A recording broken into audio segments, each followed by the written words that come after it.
Pemirsa, PT PLN Persero mencatat lonjakan signifikan penggunaan stasiun pengisian kendaraan listrik umum atau SPKLU selama periode mudik dan pasca Idul Fitri 1447 Hijriah.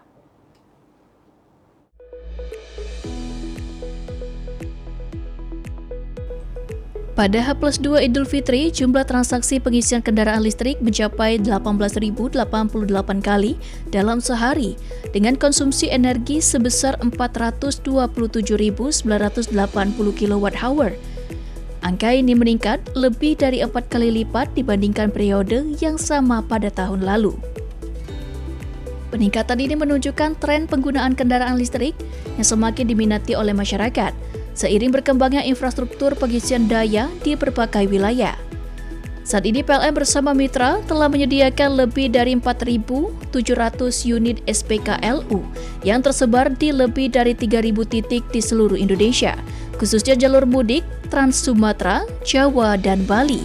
Jumlah SPKLU juga meningkat signifikan dibandingkan tahun sebelumnya. Untuk mendukung kelancaran perjalanan pengguna kendaraan listrik, PLN turut menghadirkan SPKLU Mobile di titik strategis serta meningkatkan teknologi pengisian dari standar menjadi fast charging hingga ultra fast charging. Selain itu, PLN juga memperkuat layanan digital melalui aplikasi PLN Mobile, di antaranya fitur Trip Planner untuk perencanaan rute perjalanan dan Entrif untuk memantau antrian pengisian secara real-time. PLN menilai capaian ini mencerminkan meningkatnya kepercayaan masyarakat terhadap kendaraan listrik, sekaligus kesiapan infrastruktur dalam mendukung mobilitas ramah lingkungan di Indonesia.